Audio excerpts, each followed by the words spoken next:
Hello and welcome to what is to be this week's and the final installment for this year of Pobble Live. I'm just going to give it a couple of minutes for anybody who wants to join us to join, and then we will get started. If you're just logging on, please feel free to give the video a thumbs up.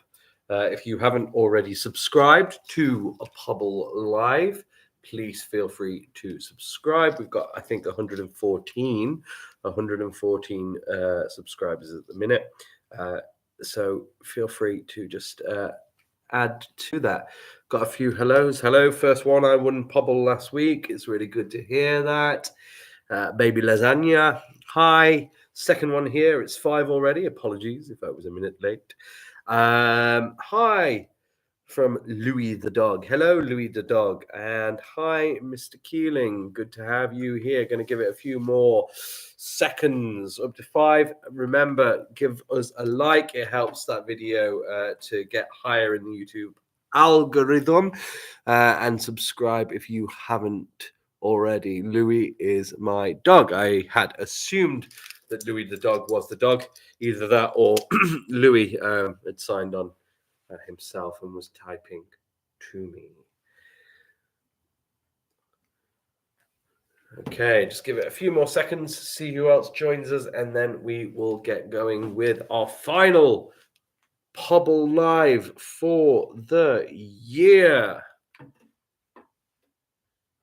Golden star today rather than the red star. Golden star for our final Pobble Live. Okay, we'll get it up to 2 minutes. Give it 20 more seconds for anybody else who wants to join. Don't forget to write a comment in the chat if you want to be entered into the raffle.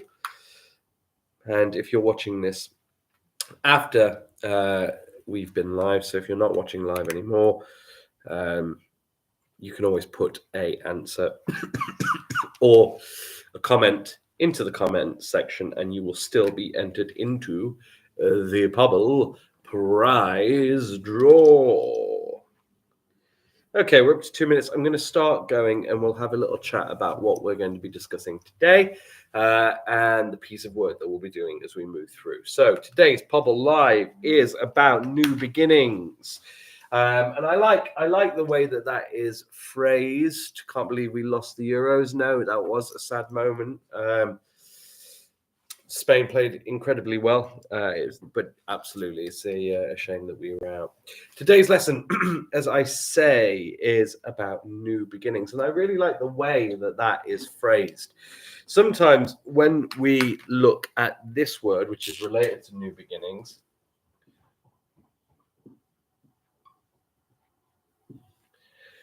change, we can start to feel a bit weird, can maybe start to feel a little bit negative, can be a little bit pessimistic about change.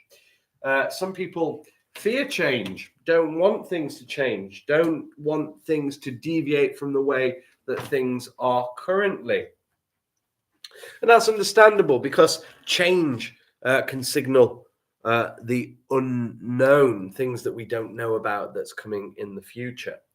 However, I like the term new beginnings because new beginnings looks at change from a positive perspective, doesn't it? It's not that something has altered, it's that something new has started. So framing change in that positive light is how I like to look at it. And today is all about new beginnings because we have reached, or we are very close to reaching, the very end of term. We're getting closer to the very end of our school year. And that means that things are going to be ending and new things are going to be beginning. For me, for example, I will be ending my time in year 5 and I'll be ending my time with my class. But in terms of new beginnings, I will be having a brand new class and I will be in year 6, so a brand new year group. So a time of endings, a time of change, but a time of new beginnings. I also like change because it's something different. Yeah, it's exciting, isn't it? Change can be exciting. New things can be exciting. You know, when they release a new game or a new film, that's a change to the world. It's something new that hasn't existed before, and it's exciting because you've never seen it. So yes, change can be exciting. It can be something different, and I like that positive look at change. Change doesn't have to be negative. Change is just change. It's not loaded positively or negatively. It's how we perceive it and how we experience change that loads it with that positivity or that negativity. So it's apt that we are looking at new beginnings because we're all starting a new beginning next year, starting a new year group with a new teacher, new lessons, new learning. Some of us in year 6 will be going to a brand new school as well. And those that are going into year 5, that are going from year 5 into year 6, we've got a new challenge. We've got the SATs. And at the end of that year, we will be leaving and going to a new school and on to meet new friends and have a different way of experiencing school, which is exciting. I'm not excited to leave year 5.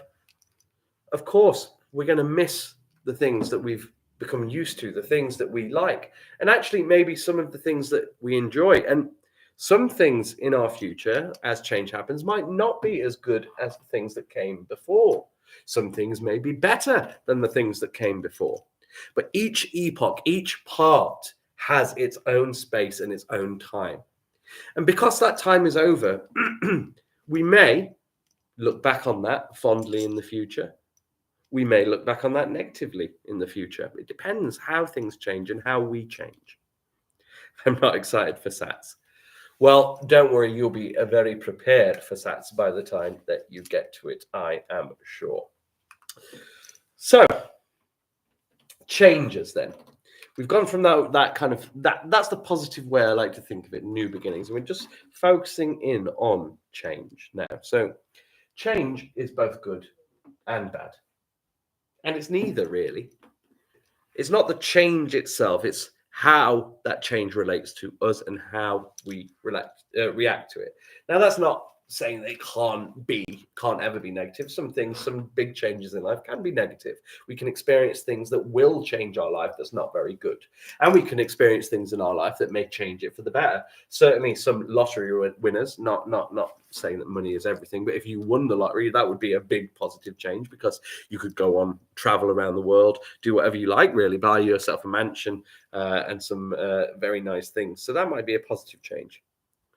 Mr. Keeling, I'm in your class in year 6. Well, there we go. That's a positive thing then, isn't it? Because you're going to be with me and we're going to have a really good time in year 6 and we're going to get ready for the SATs and we're going to do really, really well. We constantly go through changes. Every single day is a change. It's a brand new day. Something different will happen. It's not Wednesday anymore. It's Thursday. Then it's Friday. Then it's the weekend. Change. Not massive changes. In fact, things that happen usually within a repeated cycle, but changes nevertheless. Changing time, changing age. We are all changing and we are all experiencing change. We cannot resist change because change is constant. Change happens. A big change is about to happen, as I've said. A big change is about to happen, changing to another year group. But what other changes can we think of? What other changes can we think of that we go through in life? Well, a new school is a change. Getting older.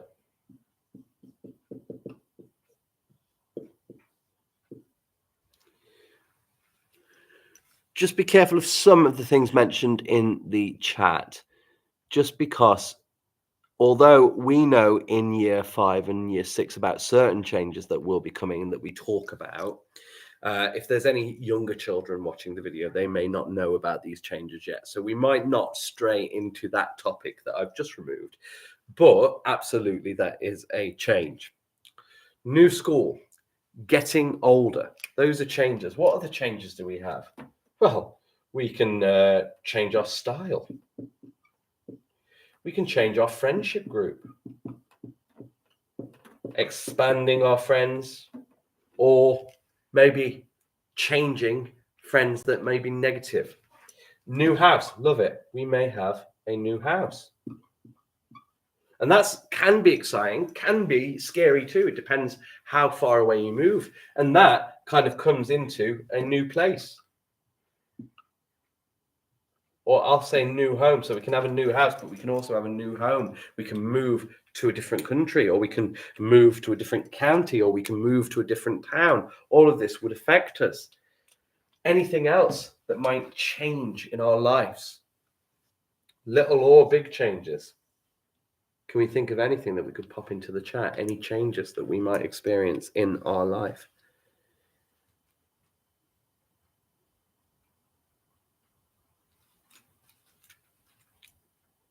Any changes that we might experience? So we've got our New Year groups.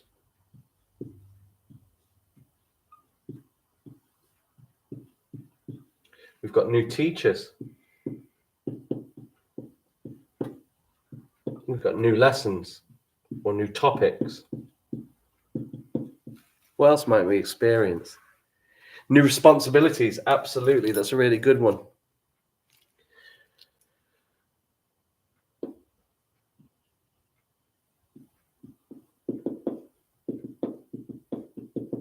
New responsibilities. Absolutely. Yes, so we can have really a negative change, like involving death or people passing away, the loss of a pet, maybe, or maybe something more substantial, and that would be a very negative change in life, wouldn't it?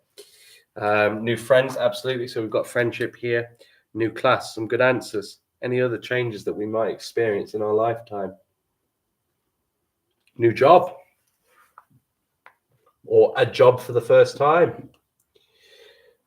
Finances. So, right now you're young, you come to school, you don't work, but in the future you might get a really good job, you might have a lot of money, or you might not, but you might earn some money, and having that responsibility over money would be a change. Absolutely. Siblings. So you might have a new sibling. Lovely. Lots and lots of really good answers there. So well done to the people that are on and watching live and giving us those answers. If you want to pause, if you want to add to that in the comments, you can do. That'd be really good to add those on there. But as you can see, throughout our life, we go through many changes, and some can be negative, but really it's not something that we should fear. It's just a part of living. Change is a part of living. It happens every single moment. So there will be changes ahead, and there are changes coming. There's changes happening in a few days after the summer holidays. There will be change. You'll be moving on. You'll be going to your new school or to your new year group. And that's not a bad thing. That's not a bad thing. It's an exciting time, and you're going to get a lot out of the change. So what are we going to do then? Well, today our writing task is based all around that. And what we're going to do is we are going to write a letter to our future self. So we're going to think of our adult self now. So not just the change that's going to be happening immediately, not in the next year or in the next school year, or maybe not even when you go to university, but beyond that, the future you, the adult you, the grown up you, we are going to be writing a letter to that person. But first, what are the features and what is the purpose of a letter? So let's start with the purpose of a letter. Purpose. Ooh. Pop.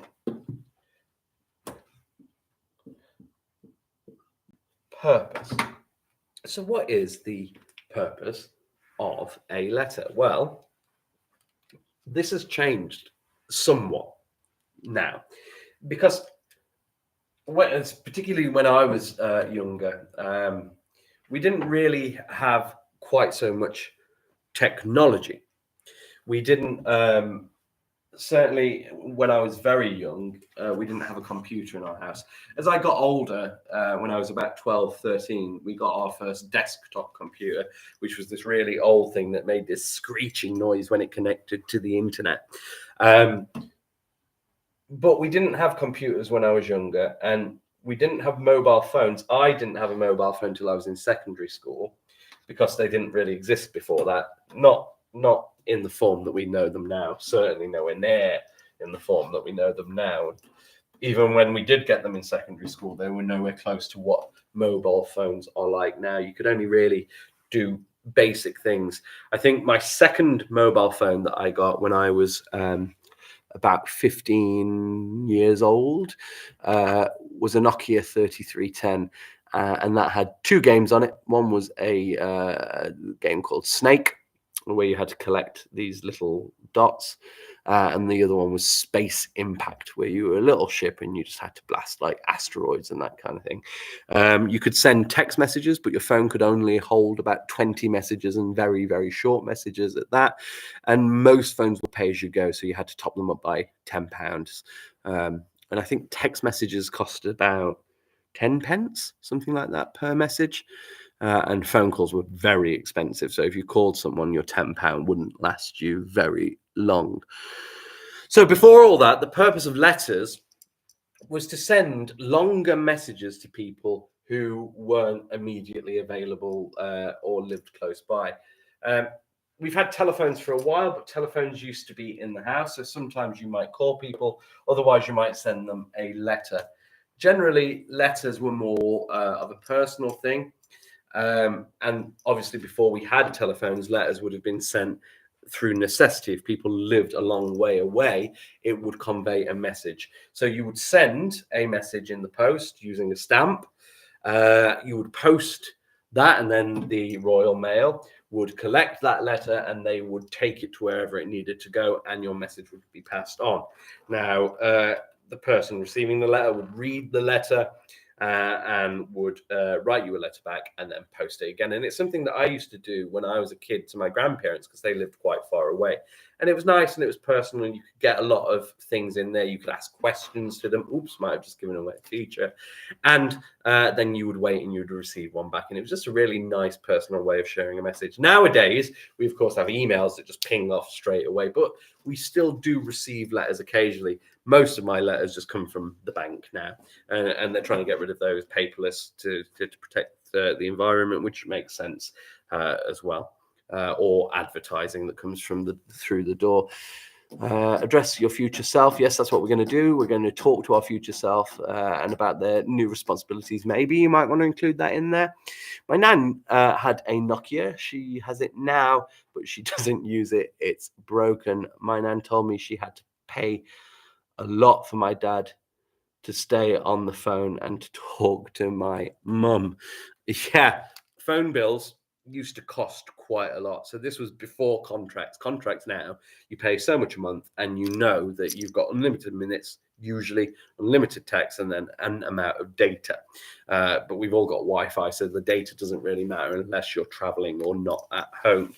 But when we had mobile phones before we paid monthly, or when we had our landline telephones, if you were on it for a long time, the phone bill would go up and up and up and up and up. And if someone was talking on it for a long time, then they may pay quite a lot for their phone bill. So absolutely, I understand that why your grandma might have had to pay a considerable amount for her son and daughter to talk. Her son and daughter-in-law to talk. Hi. Oh, thank you for joining us. Well done for making it to the last Pobble. What we're talking about at the minute is the purpose and features of a letter. But basically, the purpose of a letter is to communicate, to send a message to someone, and a longer message. Nowadays, reasons you might write a letter. Well, you might write a letter if you were applying for a job. They still like cover letters, that kind of thing. So you might do that in the future. You might write a letter to an employer. You might still write a letter to family members, something personal, and send that out, although that is happening less these days, because it costs money to buy stamps and to send those things out, when you can just send a quick text message, do a video call, or send an email. So it is a bit of a lost art. But certainly at this time of the year, when things are changing around us, it's nice to write a letter, and a lot of schools will be writing letters at the moment to their new teachers.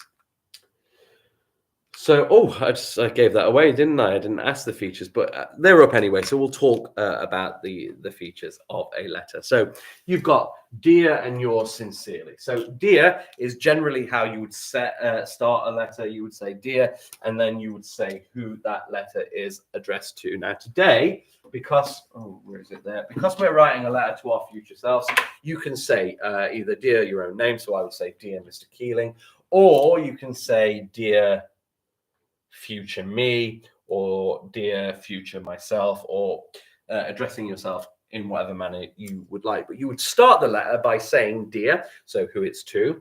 I'm going to say dear Mr. Keeling rather than my future self. Dear Mr. Keeling.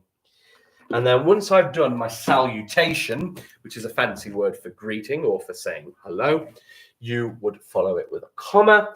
You would move down to the next line, and then you would continue your write from there. So if you're watching live now and you are writing along, or if you're watching after, I'm going to give you just a couple of seconds in your Pobble books to write dear your future self or dear your name, and put a comma after it. I'm going to give you 20 seconds to do that. If you haven't got a book with you at the moment, please feel free to go and grab one, and then you can catch up with the writing after. But we start our letter with dear. That's our greeting. That's our salutation. And then next to the greeting, the dear, we also have yours sincerely. Now, I don't want you to write this yet. You would write this at the end, but that is how you would finish your letter. So you would write dear blah, blah, blah, blah. You would put the main content of the letter in, and then at the end you would do a sign off, and then you would move down a line and you would write yours sincerely. Sincerely, comma again, and then it would be, because this is to ourselves, it would be Mr. Keeling. So, and yours sincerely, it sounds kind of a fancy way of ending a letter, but it just means yours honestly. So like everything I've said to you is honest, and it's just a way of signing off. I actually prefer, when I write a lot more emails than I write letters, but I always like kindest regards. Kindest regards, Mr. Keeling. Now, if I'm ever grumpy and writing an email, you'll be able to tell. If I ever sent an email that was grumpy, I would probably put kind regards. That is if I'm ever grumpy. I would only send kind regards. Generally, when I'm happy, I would send people my kindest regards. But if I'm ever grumpy, I only send them kind regards. But that's another way of signing off, other than yours sincerely. And I prefer kind regards or kindest regards. But if you're writing along, let's get the dear and your name followed by a comma. And then we're going to write from that comma, but on the next line down. Let's have a look through our other features. Address. So you would put an address on the letter, who you're sending it to. You would also, rude regards. Yeah, and I've never done an email with rude regards at the end. I don't think that would go down very well. You would put an address. So you would put a return address, so your address, and you would put the address of the person that you are sending that letter to as well. The address there, so that it can be posted. However, because this is a letter to oneself, we won't need the address. You'd also put the date on the letter as well, but we're going to skip that one. We're going to skip these formalities, and we'll talk about formalities in a moment, but we're going to skip them for now. Paragraphing is something we are going to do because each paragraph of this letter will have a purpose, and we'll talk about that in just a moment. Formal language, I have a slide next, so we'll talk about that and how formal the letter is. Now, letters, because they're longer messages, they tend to be formal. And I think in the future, when you write a letter, which I'm sure you will do for a purpose, for a reason in your lifetime, or, a slightly longer email, you will probably be using formal language because it will be generally to someone not personal, not like family, more like applying for a job or a boss. Questions, because letters can be answered, you can write questions. And generally, we put those in the first paragraph. And we'll talk about that again in a moment. You put sign off. So a sign off is basically letting the reader know that your letter is coming to an end. It's just niceties right at the very end. Thank you for reading my letter. I cannot wait, or I eagerly await your reply. It's just kind of finishing it off before you say the final words. Yours sincerely, Mr. Keeling, or rude regards, Mr. Keeling. And then you've got PS, where you can add extra information. And I can't remember what PS stands for. I think it might be postscriptum or something like that. I know it's Latin. Let me just do a fact check for you. What does PS stand for? Yes, it means postscript. It comes from the Latin word postscriptum, so I was right, and that translates roughly to written after. So postscriptum, written after. And it makes sense, because what PS means is you've written something after the letter is complete. So these are the features of a letter. And I'm just going to unpick this one because I think it's probably one of the most challenging, and that is the formal language. So formality. This letter, because you're writing it to yourself, it doesn't have to be formal. In fact, it can be informal. However, even informal letters use features of strong writing. So just because it's formal doesn't mean that it's going to be written poorly. In fact, you should still, even in an informal letter and even one to yourself, use modal verbs of possibility. Can we, in the chat, tell me any modal verbs? I'll wait for a second. Can anyone write any modal verbs into the chat for me? Yeah, will they decide? It's uncertain, isn't it? They should go to the party. Must go to the party. Could go to the party. Will go to the party. Certainly will. May and might go to the party. Absolutely. All of these are degrees of possibility, how likely something is to happen. So they are modal verbs. You can also add into an informal letter relative clauses. Just because it's informal doesn't mean that it is poorly written. It just means that there's going to be some slight language changes. And there's also going to be something that we do with contractions. And I'll get to that in a minute. So that's modal verbs. Can anyone give me relative pronouns that we might use to add a relative clause to our letter? Any relative pronouns that we can think of? Relative pronouns, any that we can think of? Who, whom, which, absolutely. So we can add relative clauses using these words. Any others that you can think of? Who and which?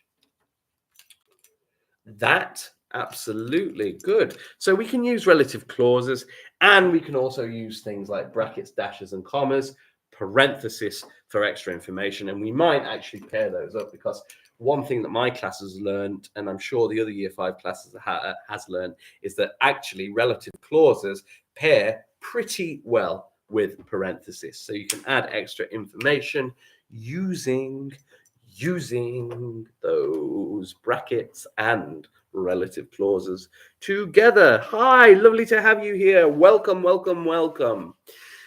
Back to informal though. So we are not talking about writing that isn't strong. What we are talking is a slightly different type of writing, and this is how we make it less formal. One is our language choices. Because it's to yourself, you can use more emotive or more personal language. You can share stories about yourself to yourself, or you can express how you're feeling because it's personal. Now, if you were writing a formal letter, to like an employee, you wouldn't necessarily include things about your feelings or your thoughts or your inner emotions or your private stories. But because this is a personal letter, because it's informal, just like if you were sending it to a friend, you can share some of those things and make it a little bit more personal. And then one thing that's really easy that we've worked on in our class and what year 5 worked on next door is contractions, because in a formal letter you would not use contractions. So instead of won't, you would write the full word will not. Won't is informal, will not is formal. And one thing you would get used to when you go to university, for example, is writing in this very formal matter. In fact, university tutors really don't like it when you use contractions in your work. So one thing to get used to before you go to university with your writing is to try and make it more formal and use less contractions. But that is one way of writing a informal letter, is to use these contractions where you put two words together, like, as is in the chat, didn't. Absolutely, well done. Or won't, or can't, or I'm, or I'll.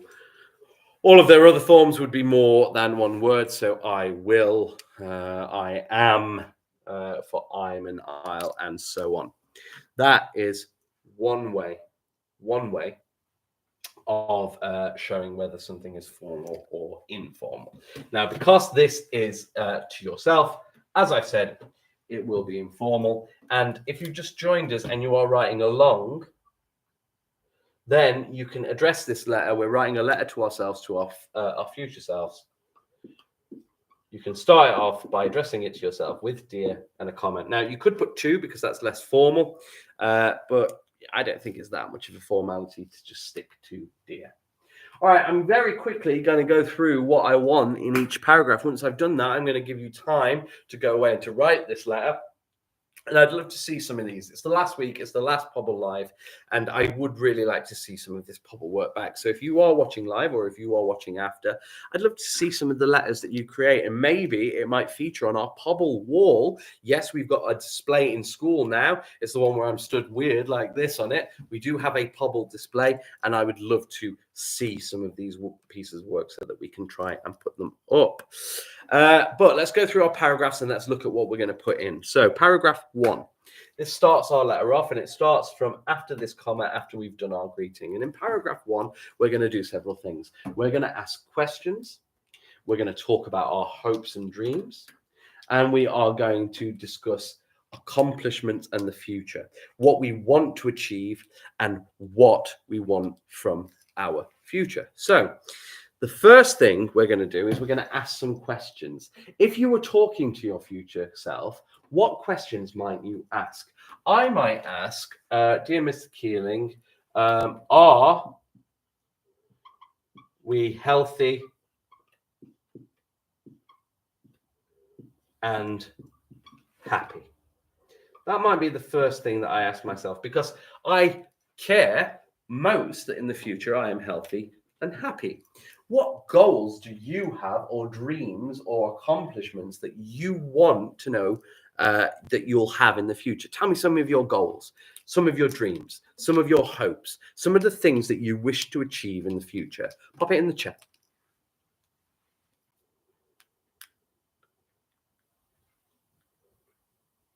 Just give it a second or two for you to type those in. Any dreams, any goals to get our handwriting Hulk. So that could be your question for your future self. But remember, this is adult you, but you could ask, hey, did we, dear future self, did we achieve our handwriting Hulk? Or has our handwriting improved? Question mark. What else? You want to become a singer? Are you a singer yet? Has your dream come true? Might be a question. To score a goal in maybe a Euro final or a World Cup final. Have we scored a hat trick in the World Cup final? We're using we because we're talking about you and your future self. So you address it as we. To get a gem and infinity gauntlet. I don't know how realistic that would be, but maybe in the future. Did we achieve our curriculum champion? Yeah, good question. Have we achieved our curriculum champion? And all these questions can be based around this. You might also, in this section, want to ask about the future, maybe something that you don't know about the future. Do we have flying cars in the future? Are there teleportation devices in the future? Are there chocolate fountains in the future that are free for everyone? It's up to you. Be creative. And in this first paragraph, ask some questions. Don't forget to be polite, though, even to your future self, and ask them how they are doing. Ooh la la, was that to the chocolate fountain that's free for everyone, or was it to my dance? I'm open for curriculum champions, Mr. Keeling. Well, you've certainly done very, very well on Pobble, but I do not choose people just based on people asking me to choose them. Yep, the ooh la la was to that. And you're the same, are you, Ava? Up for curriculum champion, no doubt. So I've started it off. Dear Mr. Keeling, are we healthy and happy? I am writing to you. And this is the second thing that we do in our first paragraph. Because we set our purpose, the reason why we are writing. And the reason that we are writing this, is to give ourselves advice or to remind our future selves of a few things. So, dear Mr. Keeling, ask my questions based around my hopes, my accomplishments, the future, and aspirations, but then explain why we are writing this letter. I am writing to you because. And it can be as simple as that, or you can dress it up a little bit. But basically, you're telling the person why you were writing. And the reason we're writing this letter today is to offer advice and to discuss a few things that future adult us may have forgotten. That will draw your first paragraph to its conclusion. And you will go on to paragraph 2. And this is a chance for you to talk about yourself right now. And this paragraph is to remind. I've just seen that we've had quite a few people just log on. Now, we are right in the middle of writing a letter now. So what I would suggest for those people that are just signing on, don't watch this live anymore. Scroll back to the beginning of the video and join in from there. If you've got anything that you want to add or say, add it to the comment section. And whilst you are here with us now, if you are here with us now, just pop your name into the chat or just pop a message into the chat and we'll put you into the prize draw. But if you are literally just logging in, we're into our latter part and we won't be on for much longer. So it might be best to go right back to the beginning so that you can join in right along. Those that are writing along, paragraph 2. So the first one we've established, we've asked our questions, we've established the reason why we are writing, and then we move on and we are going to talk about ourselves in paragraph 2 right now. So this is the reminding our future selves of who we are. So these are the things that I want you to talk about in paragraph 2. What do you admire about yourself right now? Put it in the chat. What do you like about yourself right now? I like that I'm loud. I know it's a bit too loud sometimes, but I quite like that. I like that I've got a big booming voice because it gives me my presence, and it's can be annoying, but it's part of who I am. So I like the fact that I'm loud. I like the fact that I tell really bad jokes because I find them funny. Not everybody else finds them funny, but I like that about me. What do you admire about yourself? My face, that's absolutely fine. So you like the way that you look, and that's a wonderful thing. You embrace who you are and you like that about yourself. I have loads of friends. It's good to be popular, isn't it? And to be liked by other people. Absolutely. So it's nice. And really, as well, when you think about that, what's important is having people that really care and those quality people around you as well. I'm smart so that you pick up things really easily. You learn things easily. That's a really nice trait to have. How incredible I am. Well, no lack of confidence there. Your sense of humor, your strong will. Love that. Being strong-willed, not giving up, being determined. Some might call that being stubborn at times, but other people would look at the positive side and say, yes, you have a strong will and you don't give up. And I like that. I really like that. Have a heart filled with joy. Yeah, being positive about life, being positive about the world. We can't be positive all the time. Sometimes we get down, sometimes we're negative. But actually, if our outlook is positive, we're more likely to be happy and positive. Your heart, having courage. Absolutely, that's a good thing to do. Wonderful, wonderful, wonderful things there. Okay. So that's the start. And I want you in paragraph 2 to remind your future self of that, what you admire about you right now, because we don't want to lose that. As we change, as we get older, we don't want to lose that part of ourselves. So remind yourself in the letter of what you are. What traits do you care about most? And that kind of relates to this. What personality traits do you have that you hope your future self has kept? And that might be about your personality, but it might also be about what you're good at. So, are you good at art? Are you good at drama? Are you good at dance? What things don't you want to have lost by the time you are an adult? And what do you want from the future? So remind adult self right now in this paragraph of the things that you dreamed of for your future at this point. So when I was a kid, the things that I dreamt of was having a close family, keeping good friends around me. I wanted to be an astronaut, but that changed very quickly to a pilot. And then I wanted to be an actor. And then I wanted to be a teacher. One of them stuck. What do you want? Dream of being a singer like Rihanna. Remind yourself of that. Remind yourself in your letter. Do you remember what we wanted back in the past when we were 6, 7, 8, 9, 10 years old? And remind yourself, this is what paragraph 2 is about.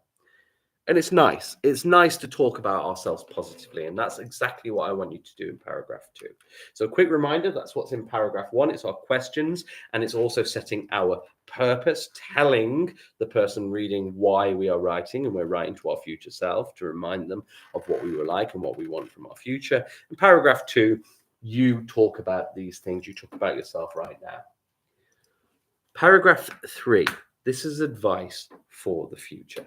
Okay. So this is where we're going to talk to our future self and from our perspective right now, try and give them advice to keep with them. And this is advice for life. What lifelong advice? What things do you want them to keep? So what traits will help you in adulthood? So thinking now from the perspective of a child, what do you think will be important when you're an adult? Be resilient, love it, because when you get a job, it's going to be challenging. It's going to be hard to get up every morning and go and do that job. Unless, of course, you absolutely love the job, because then it might be a dream. You might be getting up every morning going, yes. But even a dream job like mine, because my dream job was being a teacher. I wanted to be a teacher. Even that has, its challenges, and it can be hard at times, and it can be really hard to have the energy every day to keep on going, to keep on trying, to keep on doing. So being resilient is absolutely something you could give as advice to your future self. What else? Work hard. Yeah. Don't give up. Don't give up. Be resilient and work hard, because you know what? If you work hard, you can achieve. You can do amazing things. I've done amazing things in my job. I've done the 2 teachathons, raised money for the schools.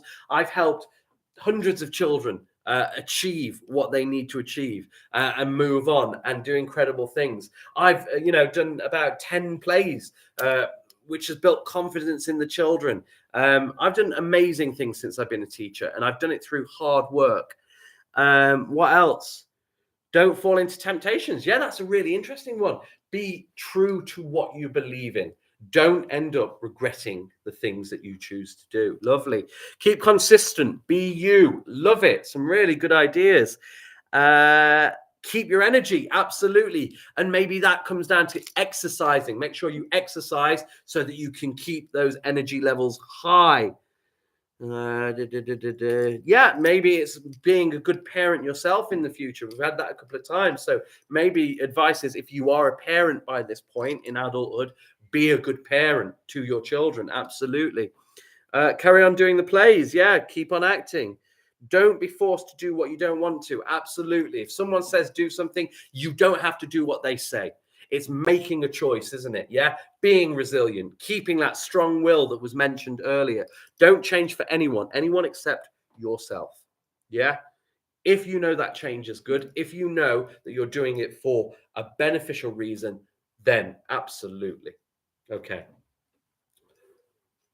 How might you achieve your future goals? So, say you do want to be a singer, say you do want to be an actor, say you do want to be a YouTube streamer, say you do want to be a doctor, say you do want to be a poet, say you do want to be an architect, say you do want to be something. What are the steps that get you there? So, for me, being a teacher, what did I need to do? Well, I needed to get good GCSEs so that I could go on to my A levels. Then I needed to get good A levels so that I could go to university. I had to get a 2-1 degree or a 2-2 degree so that I could access a course into teaching.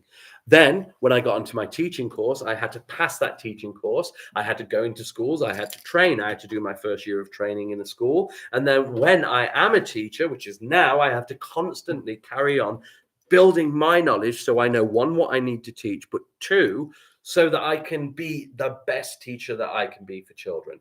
That's my journey. That's what I have done. And that's what I'm still doing. I'm still trying and I'm still learning and I'm still at university and I'm still doing, study because I want to be the best at what, not the best at what I do. I don't want to be the best teacher in the world, but I mean, that wouldn't be a bad thing, but I just want to be the best version of me. So what would you need to do to achieve your goal? And it's different, it's different for each of us. So what are the steps to you becoming what you want to be? And tell yourself that in your letter.